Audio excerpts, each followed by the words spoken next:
ready? Got open man. DJ Moore. End zone. Touchdown. Touchdown Bears. I am Jeff Joniak. Blitz is on. Down he goes. Oscar. What was it like playing for Coach Ditka?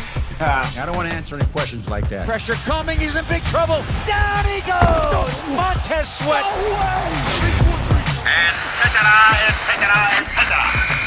Now, Bears Etc. brought to you by Geico, with the voices of the Bears, Jeff Joniak and Tom Thayer.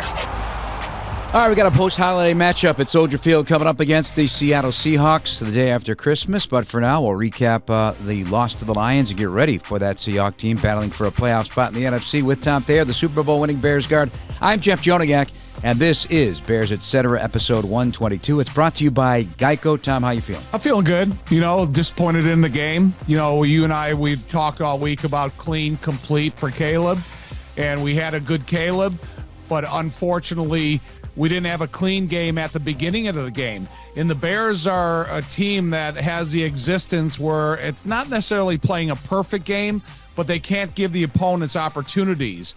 And that's the most frustrating thing about probably 6 games that you look at this year, maybe 5, that if you take out, maybe 1 to 3 plays every game, they could have been a completely different. And we could be talking about a completely different record and a completely different team. So I still, that kind of fuels my frustration. But then again, I'm still all on board with Caleb, and I'm excited to see what he's been able to accomplish under some difficult circumstances, and I hope his best is yet to come. And I think that's part of the frustration is that I think at one point just a couple of weeks ago, we had talked about the Bears, how many touchdowns they've scored, how much they've allowed, how many field goals, and it came down to like a 12 field goal difference in the season. Right. And so that's just it. For the most important time of the season, it was a play or 2 or 3 that spelled the difference in a win or a loss. And unfortunately, leaning more towards the loss side of it. So that's the frustration thing. You have to some way keep that message of positive inside the locker room. And I know we'll get to that when we talk about the message that Thomas Brown delivers to the players. And you have to have that guy that's waiting for his opportunity to come in and play. And we've seen guys like that. Your Dominique Robinson and your Elijah Hicks and these guys that have come in and been able to play because of injuries, they got to be excited about their opportunity. All right, let's dig into the game before we hear the status at Hallis with head coach Thomas Brown. Let's talk Caleb because I felt I keep using the word poised. I felt he was poised. He reflected at the podium today on some misses. We'll get to that as well. But overall, handled the blitz of the Detroit Lions. Did suffer 2 sacks, but again, no interceptions. I think they blitzed him on 39% of his dropbacks. Early downs, 30%. So that's early in the game and so forth. Those are the things that slow down that production, I believe, in the first half of games, which has been a rash, obviously. Right, but the thing you have to take away from it is Caleb is seeing the blitzes. He's understanding what has to happen after the ball is snapped. And that's the part of the quarterback progression throughout a rookie season that you want to see him increase the most, because you don't want to have him develop a reputation that if you blitz him, then it really creates problems for him. There's times where if you blitz him, he creates problems for you. So in terms of what are the encouraging signs of growth, and you look at that aspect of Caleb's game, I'm liking what I'm seeing. Do I want to see him throw 40 times a game? Not yet, but I'm not shying away from it if he has to. Right, and the plays he's making are really impressive. And he's got an undeniable connection. It's been growing all season long with Rome Odunze, and of recent weeks, Keenan Allen. Yeah. Well, listen, man, probably the only reason that we leave DJ Moore out of that is because he's been consistent since he's been here. He's one of the ultimate NFL tough guys, and we've seen it do it a little bit more from not necessarily the running back position or running the ball with wide receiver sweeps and stuff. But when you look at what Keenan has been able to do in the last 4 or 5 weeks and what Rome has been increasing during his whole rookie season, it's encouraging to see that relationship develop between a young quarterback and a young receiver, but also the maturity that the other receivers are putting on display that should be an example to all the other guys. Good news, Chicago. United Airlines is getting brand new planes with all the bells and whistles like Bluetooth connectivity, screens at every seat, and room for everyone's roller bag. United, proud to fly the Chicago Bears, and you too. Let's dig in now with the status at Hallis and head coach Thomas Brown, his weekly visit here on Bears Etc. All right, Thomas, thanks again for joining us here on Bears Etc. To recap what happened yesterday and look ahead to Seattle. How much time, first of all, do you give thought to what you're going to say every day to the team? And that could be, obviously, before the game, night before the game, and then after the game, win or lose. It strikes me as you're a guy that you're just whatever comes to mind. You don't dwell. Oh, yeah. Am I accurate on that in the little time I've gotten to know you? Yeah, I would say it's a balance of both. I think when it comes to team meetings and messaging kind of leading up to the game, I've tried to kind of, have somewhat of a script of what I want to say and why I want to say it. I think it's important to always have a well-thought-out message to kind of say in front of the group, not just wasting time and wasting words. Post-game is definitely all about reaction. To me, it all depends on how the game goes. As you know, I'm a straight shooter, so I'm going to tell them like it is. I'm going to talk about what we did well, what we didn't do a good job of, and also how much it's got to be a collaborative effort. So it's never isolated in the players and it's players' faults only, because obviously we get paid as coaches to coach these guys up. And it's our job, regardless of circumstance, to demand a better effort, better response, and better execution. As a player yourself and in the highly competitive SEC NFL player as well, what did you like hearing from coaches? And did any coaches over the course of your history, even back to high school, strike a chord with you like, you know what, if I ever am going to coach, I'm going to be like that? Yeah, I mean, I'll be honest with you. I'm kind of a weird dude, so my thought process was a little bit different when I played. One, I had zero desire to be a football coach ever. Never thought about it one time. Was pretty adamant about not being a coach. Really? Oh yeah. My father would always tell me and talk to me about, that being a possible path for me when I got done playing. But I was a huge introvert when I was probably 23 years old in my life. Never shy, but I just keep to myself. Man, a few words. That has obviously changed a whole lot. What the heck happened? Because now I probably talk too much. Two things happen. You get married, so you got to communicate with your wife. You have children, so you got to communicate with them. And obviously in this profession, if you want to have an opportunity to be the best teacher, leader, and also elevate, you better open your mouth and have something to say. And when you do that, so those things help change, my introverted nature and kind of making me who I am right now. And I'm still growing and continue to be a better version of myself every single day. But to me, when it comes to coaches and messaging, I was always about inspiration over motivation. There were external factors that could obviously impact my emotions, but my job every day was always internal. So regardless of what you said or how you said it, that didn't really matter to me. I wasn't looking for some pregame pep talk to get me going. I was always motivated by the player that I wanted to be and what I wanted to represent. So I think oftentimes people confuse motivation and inspiration with being the same, which is different, because motivation is an exterior force. Inspiration is an internal force, which I've always leaned more on my internal forces than I am on anything outside. And I would imagine players in general, they got to motivate themselves. Yeah, I mean, you wouldn't be here if you didn't have some level of motivation and also inspiration from an internal standpoint. And ultimately, to me, you get to play a child's game with grown man responsibilities and grown man money. You should be motivated enough just by that. But I do also take great pride in what I say in front of the group, how I say it. And, again, to me, it's more about trying to find ways to inspire them than necessarily motivate them, because motivation in my mind sometimes is more short-term and more emotional. I'm trying to strike a chord on something you have deep inside you to bring the best out of you, which is more my thought process. So how do you inspire a team with a 9-game losing streak? Yeah, I mean, you continue to be consistent. I don't believe in delivering the same messages, but I think it's important to be consistent as far as your approach. And I think when it comes to leadership, as I told those guys before the game, the night before the game, I think it's always easy to be a leader when things are in great standings. And everybody wants to be a leader when stuff is great, when everybody's telling you how great you are and everybody's winning and there's no pressure. The difficult about leadership is being able to take on responsibility regardless of the situation and still stand tall and still have integrity about yourself. So that's one thing I pride myself in. I think these players can attest to I have been the same from day one, from the moment I got an opportunity in Green Bay to step in front of the team for the first time and deliver the offensive keys to victory to this point. But to me, it's all about just trying to figure out how the ways to continue to demand more. Always look internally first, because to me, I think I shared with the guys the night before the game, losing versus being a loser is two different things. So losing is more about the event that happened to you. Being a loser is more of you taking on the characteristic of being a consistent loser. And so losers have a habit of always blaming other people, never taking accountability, never looking inwardly first. Losers have terrible work ethic and still complain about the result from the work they don't put in. And so to me, it's about separating the two of those thought processes and being able to keep those guys locked in, keep them engaged, and put forth a better effort.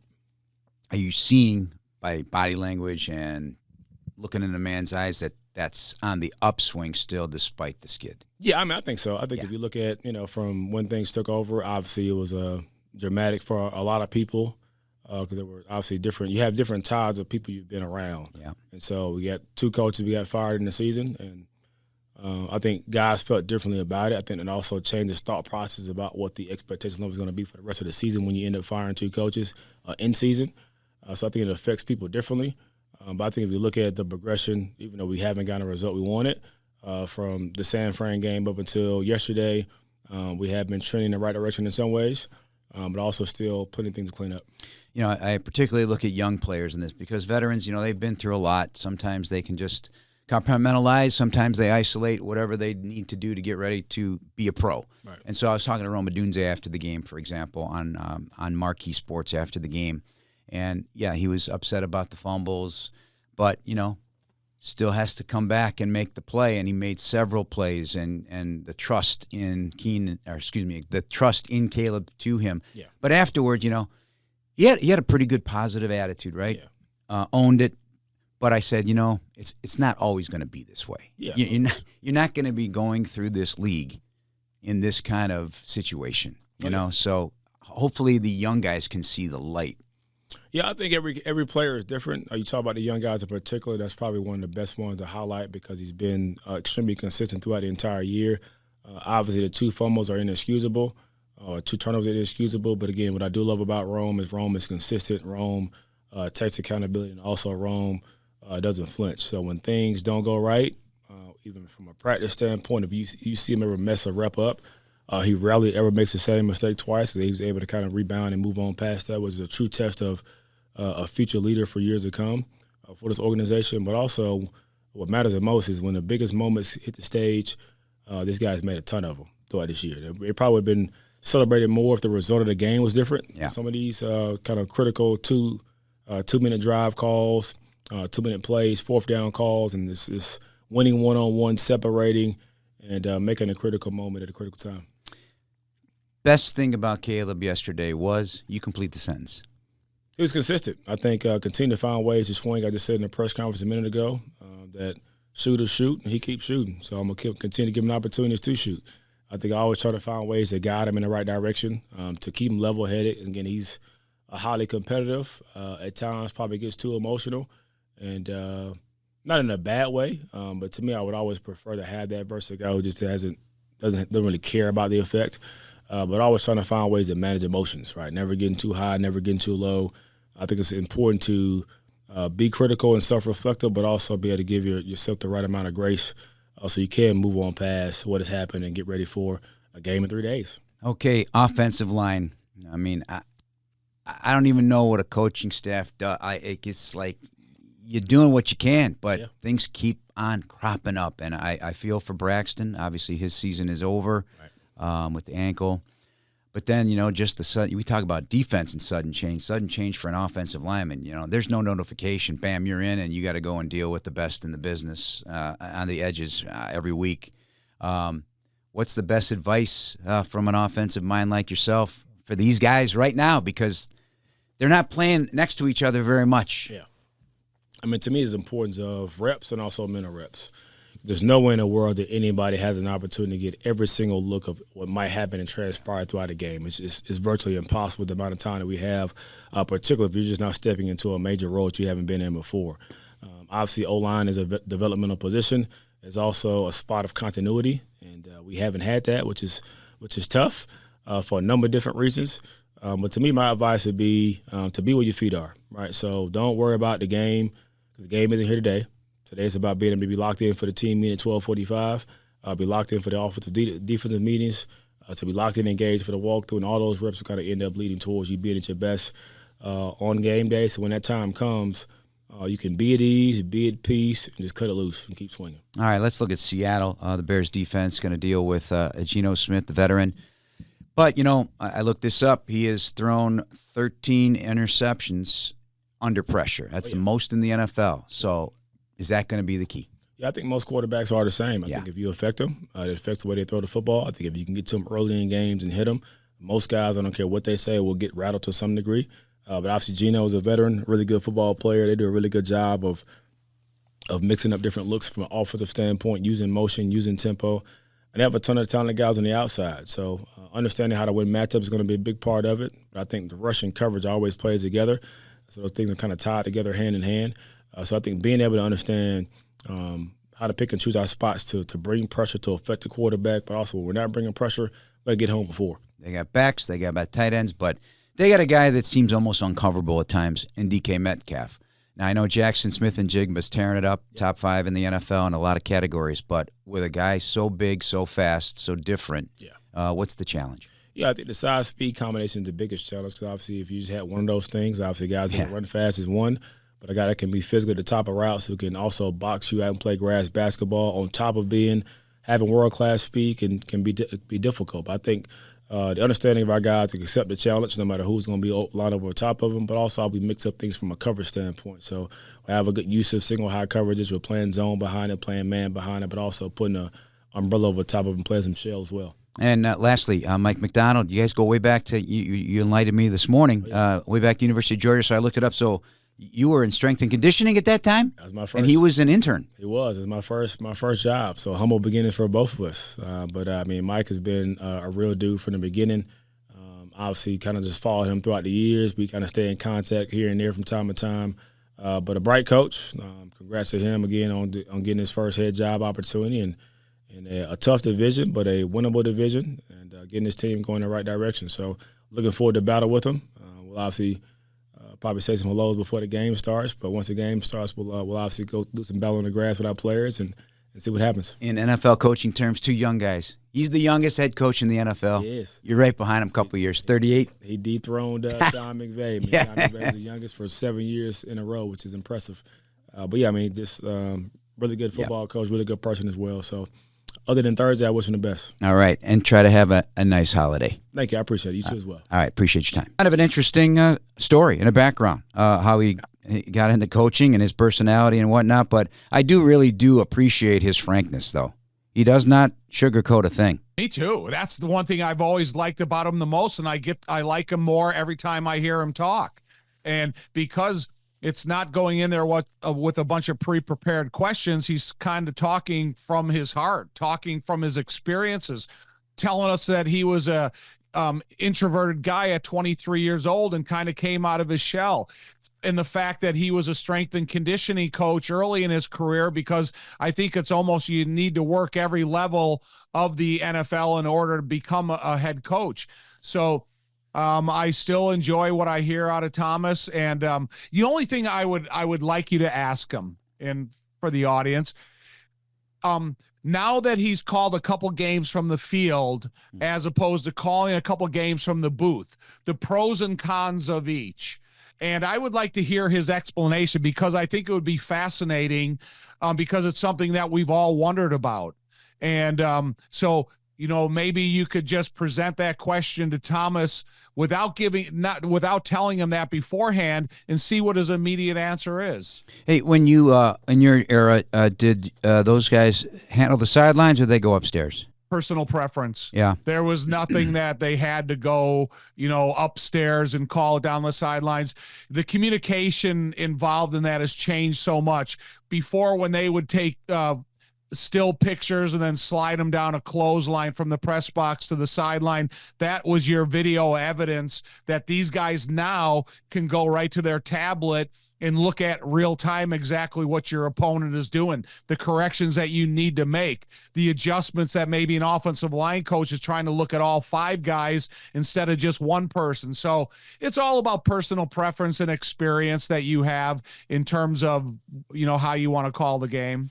And this is just popping into my head. It matters not right now, but as an offensive lineman, obviously you're dealing with Dick Stanfill every day and every snap. I come to the sidelines. You guys sit together on the bench, but did you ever have the occasion to talk to the offensive coordinators? Did the coordinators come over to talk to you guys ever?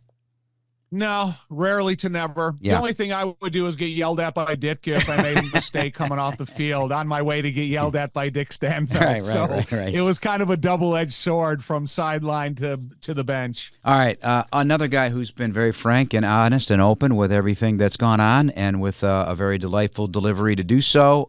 Only too happy to speak with the media is the quarterback, Caleb Williams. Let's listen into his press conference at Hallis Hall Monday after the loss to the Lions.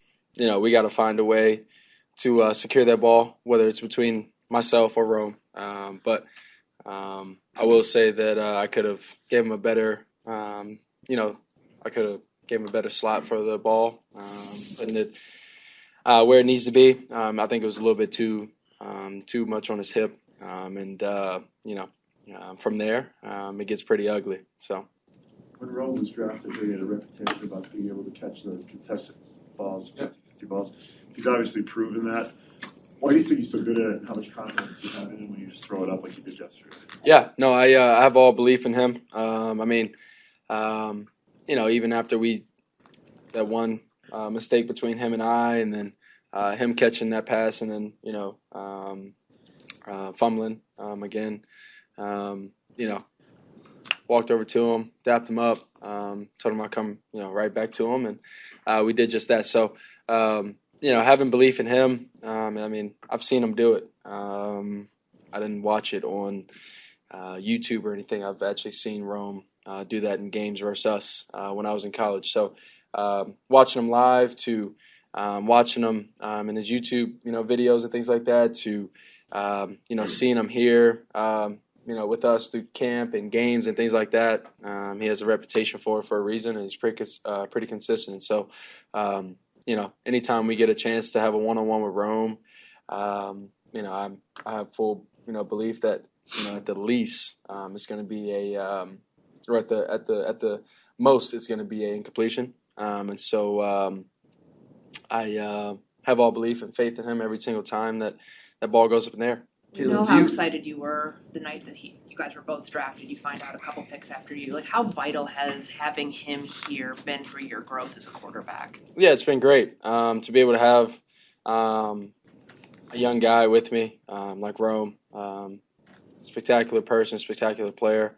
Like I said, I've seen it for now 2 years. And so being able to have him here and grow with him, our relationship over the years is going to be vital, I think, for the team. And so being able to be able to continue that, continue to grow that, is going to be really fun, really vital, like I said. And so, I think he's going to get better, especially with the guys that he's had here this year with him. Rome with DJ and Keenan, 2 guys that's been doing it for a while. I think it's helping him being able to watch those guys and how they do and how they work. Caleb, do you have two or three things, 2 or 3 points of emphasis that you would really like to do well at your position in the next 2 games? Finish out the season, just a couple things you would really like to nail down. Yeah, I think these fumbles that I've had for 2 to 3 weeks now, I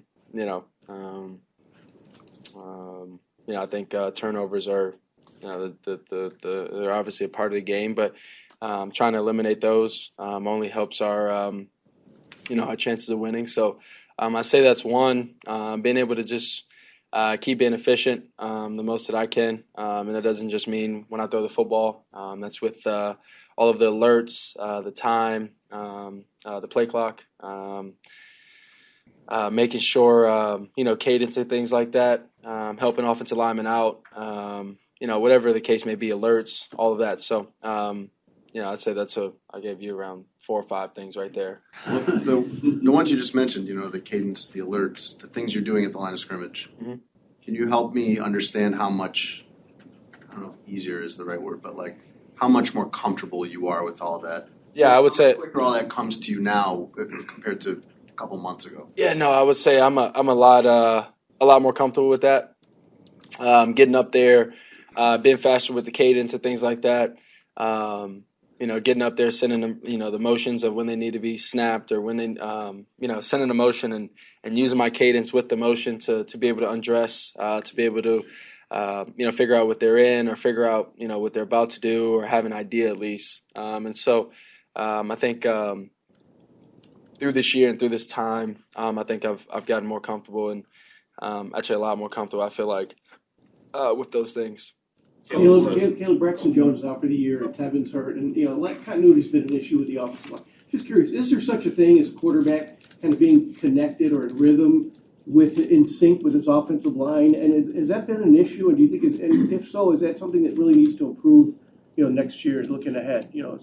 Yeah, I will say that you do build a connection and you figure out what your linemen block like, and so you kind of figure out where you can be in the pocket. You figure out all those different things of what they're good at and maybe what they're not so good at, and so being able to maneuver in the pocket and things like that, you do get a sense of you play so many snaps and downs together that you kind of figure it out through time and through feel, and so when there's guys that go down, like Braxton and Tevin.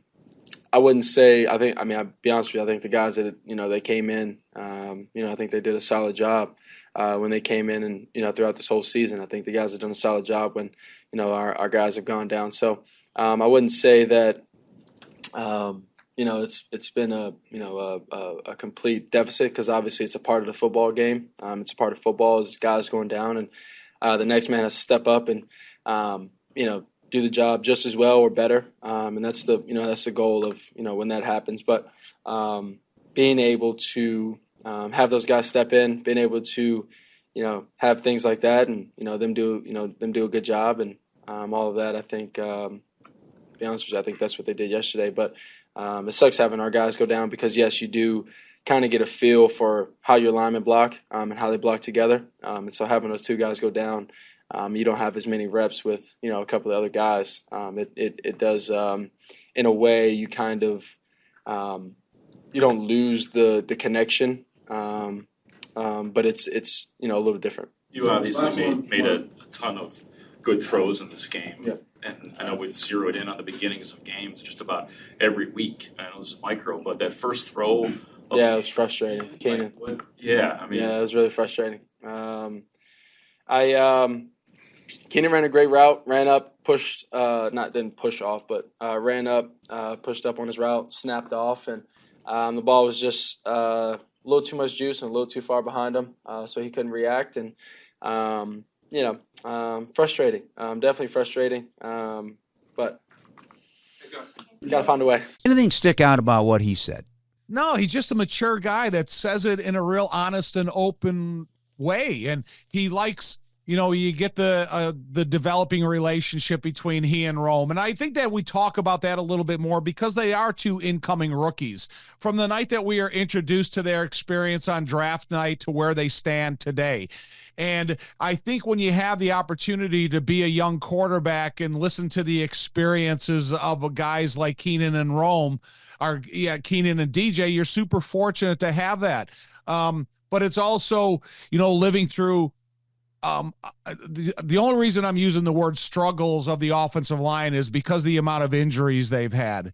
And I think, that's a whole part of the experience of Caleb's rookie year that I'll probably never forget, because the continuity and that consistency that we always talk about, he hasn't been blessed with that. So, again, Caleb has never disappointed me at the podium, and he's a kind of a guy that I really pay attention to and I listen to. He's not, the cliche speaking guy that I let one word come in and one word leave. I actually listen to what he has to say. Right. He is not a cliche guy. No. Not and I love not that a cliche. about him. I didn't know what to expect. When I used to hear him talk in the preseason before the season ever got underway, and he would go up to the podium and speak as intelligently as he was, I used to say to myself, and I probably said it to you, man, this honeymoon's almost over. I think we'll hear a different speaking quarterback when the regular season gets here. And I've never been more wrong about anything. This dude has come up, and he's lived at the podium like a veteran. Got a 9-game losing streak, and he remains positive. Hey, even with the Santa hat on at the podium today, Yeah. What's happened has happened. You got to get ready for the next game, and you got to, the lingering aspect of everything, the mountain of what I keep calling it's heavy to lose so many games in a row. Somebody's got to be a glimmer of light, and somebody's got to take that lead and say, "Hey guys, we got to regroup. We got to go out there and play another game on Thursday. I mean, we got 2 games left. Let's go." That's it. Well, he's got self-confidence. Yeah. And that's the key ingredient here about a quarterback, about Caleb, is he is so self-confident that he's not looking at it as a 9-game losing streak. He's looking at, how can I get better? How can I finish this thing out on a high note? How can I go in there and deliver a message to my teammates, even though I'm a young guy, of positivity? And that's what I like most about him. He's a super self-confident guy that doesn't hide behind a low-pulled hat or sunglasses on or just, saying nothing at the podium. He's delivering that group of press that sits out in front of him, and he treats them with respect. All right. For example, as you heard the breakdown on the first throw of the game to Keenan Allen, he owned it. He admitted it. It's frustrating, trying to figure out what went wrong there. A lot of quarterbacks, they'd, dismiss that out of hand, give you a structure of the play and go on to the next question. But he gives you some depth to it, and how he viewed it and what he needs to do to get better. Tastes like Miller time. Celebrate responsibly. Miller Brewing Company, Milwaukee, Wisconsin, 96 calories, 3.2 carbs per 12 ounces. Let's dig into Seattle, because we're not going to preview the game in another podcast this week. We'll bring the other one out on Friday to recap the game against the Seattle Seahawks, a team, as I said, fighting for a playoff spot. They controlled their destiny before losing by 3 to Minnesota on Sunday. A 60-yard field goal didn't make it. They also were intercepted late by Geno. Geno Smith was intercepted, so that extinguished the comeback bid. And so now they need some help, but that'll really focus their attention, because it's now a must-win situation for them. But, let's throw the wrinkle in of a holiday. You look at it differently than most guys. Listen, I know that. But, it's a factor, I would think, in some level, having to pack up, come all the way from the Pacific Northwest to Chicago day after Christmas. Even though it's business, it's football, I get it. But is there a natural, I don't know what the word sneaks into the conversation here, that could impact your preparation in a negative way if you're Seattle? Excuse me. Not really, because, Jeff, once you get on the buses to go to the plane, then it's just you guys. And I know it's Christmas Day and you're getting ready to play the day after Christmas, but you're talking about a football team that's still fighting for their playoff lives. And they need to come to Chicago, and they need to have a good showing and win the game in order to keep on the path of a rookie head coach that they envision for themselves. And so you got the emotions and the impact of a rookie coach. You have a quarterback that may have been left out for retirement a couple years ago, he's reinserted himself in the starting quarterback role and's got a new contract and means a lot to the success of this football team. He's got a group of receivers that can go toe-to-toe with anybody. He's got a running back that just got back in the mix after having an injury situation in Walker. He's got a good defense. Seattle's got that reputation of you playing them at home, how that environment's going to be, but they're flying to Chicago. And once you get on that plane, man, it's you against everybody else. And I don't think that I think that's kind of the camaraderie of a football team when you know that you got everybody else in America at home, by eating a big family feast and stuff, but you're going to work. And, that's actually kind of the cool process of being on a football team where you're uniquely doing things that very few people are. All right, so they're 8-7, a shot at the NFC West title. Rams would need to lose to the Cardinals, and then Week 18 it would be L.A. Seattle for the division. I know we're talking about their potential playoffs, but it is just going to set the edge for the game. And so the Bears are going to have to meet that emotion right out of the gate. I don't know what the crowd's going to be like the day after Christmas at Soldier Field. Hopefully it's a big crowd, but it is a Thursday night game, and we shall see. But the number one thing is, for me, the defense is something that the Bears were going to lean on this season, and for a time they could. But right now they're having some struggles. Certainly on first down, we mentioned the Detroit game. The 30 plays produced some really significant yardage, 300-plus yards, and Jared Goff was thriving on play action. As a result, right now the Bears have given up the most yards on first down in the NFL. And so this Geno Smith and company, they're among the leaders in first down production. Is this a place to start on Thursday night for the Bears defense, better on first down? Because we always talk about third down and situational football. How about first down? Okay. Put yourself on the coaching staff of the Seattle Seahawks. So they're looking at the film of the Chicago Bears against the Detroit Lions. And what did Detroit Lions do well on first down? Everything that you just mentioned. So you know what Seattle's going to do on first down? They're going to have a similar style, a similar game plan that Detroit did. And they have the good running game that they can give you a play action fake. They have a good quarterback that it's got some similarities to him that Jared Goff does.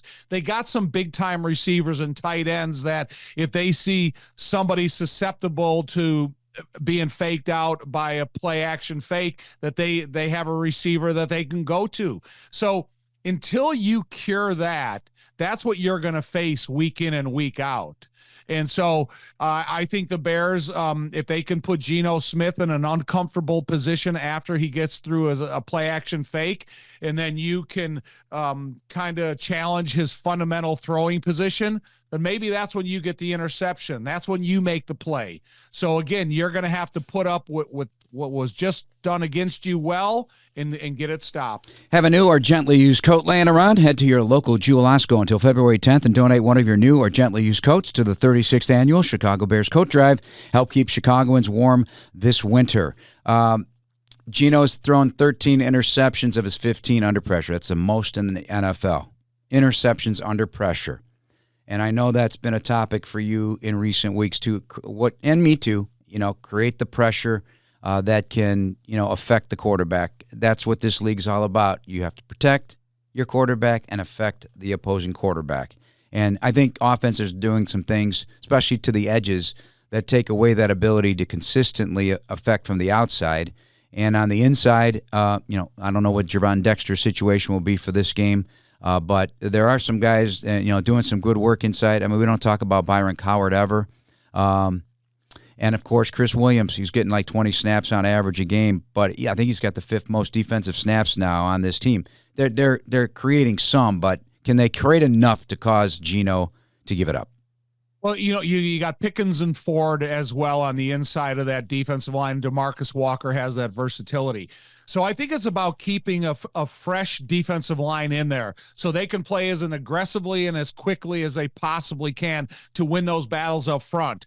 But Kyler Gordon, TJ Edwards, Tremaine Edmonds, you got to start, as you use that word deploy, you got to start bringing those guys. You got to start challenging the protection of the offensive line, then bring a blitzer. See if you can make Geno Smith try to escape pressure, challenge his, like I said, his fundamental throwing position. So you may not do it conventionally. You may not line up there with 4 defensive linemen and rush against 5 defensive linemen. You got those guys that are super creative in TJ and Kyler, and you can use Tremaine as well. So you're coming right down to the last part of the season. You got to do something that's unexpected. And if you get a favorable Bears crowd in there and they're as loud as you hope they will be, then you're going to be able to get off the ball a little bit quicker than their offensive line. Who scares you more, DK Metcalf because of what he is, or Jackson Smith-Njigba because of what he is, and that is one of the top 10 receivers in many categories in the National Football League? Metcalf does, because, I was kind of thinking about his numbers over the length of his career. He's got career numbers. And I think because he's done it so successfully with a lot of different quarterbacks and a lot of different styles of play, different head coaches and stuff. And look at his size, man. I mean, this dude is legit. 6'4", 6'4.5", 230 pounds, just completely ripped and chiseled. Look like you as a player back in the day. He looked exactly like Tom Thayer. He looks like an offensive lineman. If I look like DK Metcalf, I'd never wear a shirt. But I'm just saying, if you're talking about the two good receivers they have, to me, Metcalf is the type of guy that he's a target that kind of stands out on his own because of how big he is and how well he gets off the line of scrimmage and how quickly he can get open and stay open. We're brought to you by PNC, official bank of the Bears. And Bears fans, Steinhoffels is a proud partner of the Chicago Bears. This Bears season, Steinhoffels is partnering with Special Spaces Illinois to create dream bedrooms for children battling cancer. For every false start caused by the Bears defense during a home game, Steinhoffels will donate $1,000 to Special Spaces Illinois. Shop in-store and online at steinhoffels.com. All right, let's flip it over and look at Mike Macdonald's defense. Youngest coach in the NFL at 38. As you heard the story with Coach Brown, they go back to their days at Georgia. It's in your mind, you think of Baltimore and that constant pressure. Now, I haven't watched enough tape to see exactly what they're doing. I just know they've got some names. They got a good nose tackle in Jaren Reed. They've got, obviously, Leonard Williams. He's healthy again. They've got DeMontre Jones. He can do some damage. They got Witherspoon on the back end of the defense. They got Reek Woolen, who a couple years ago as a rookie was outstanding. He's been somebody that's is still mixing it up. He takes chances back there on the back end.